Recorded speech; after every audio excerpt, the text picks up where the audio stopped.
సినిమాల ప్రభావం ఉందని చెప్పలేము, లేదని చెప్పలేమండి బేసిక్గా. ఎందుకంటే ఎవరైనా కానీ ఒక సినిమా చూసినప్పుడు దాని నుంచి ఇన్స్పిరేషన్ తీసుకుంటారు.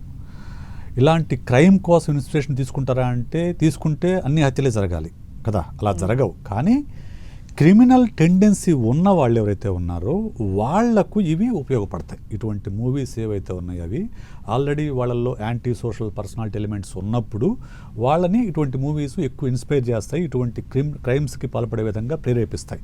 అంతే తప్ప సినిమాల్లో ఉన్న ప్రతి క్రైము అందరినీ ఇన్స్పైర్ చేస్తుందా అంటే చేయదు.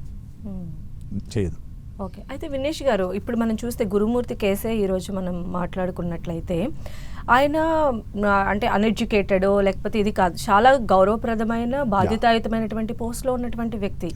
సో తన వైఫ్ పట్ల ఇంత కిరాతకంగా పైశాచికంగా ఇలాంటి పోస్ట్లో ఉన్నటువంటి వాళ్ళ ఉండగలరా అనేటువంటి క్వశ్చన్ రైజ్ అవుతుంది కదా. అసలు వాళ్ళ మానసిక పరిస్థితి ఎలా ఉంటుందంటారు?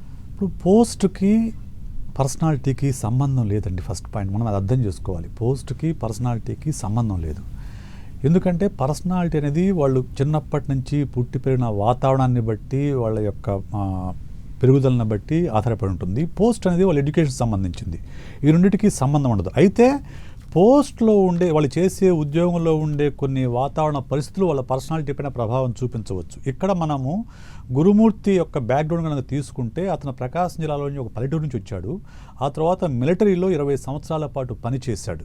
ఓకే, ఎప్పుడైతే మిలిటరీ అనేది ఒక అథారిటీకి సంబంధించిన ఒక జాబ్ అంటే ఏంటి, మిలిటరీలో హయ్యర్ అఫీషియల్ ఏం చెప్పినా కానీ నోరు మూసుకొని పని చేయాల్సిందే తప్ప ఎలాంటి ఒక్క వ్యతిరేకంగా మాట్లాడినా కానీ మిలిటరీలో అసలు సహించరు. మిగతా సెక్టార్లో అయినా కొంచెం సహిస్తారు, కానీ మిలిటరీలో ఏంటంటే బాస్ ఏం చెప్తే అది రైట్ అంటే తల ఉంచుకొని ఆ పని చేయాల్సిందే.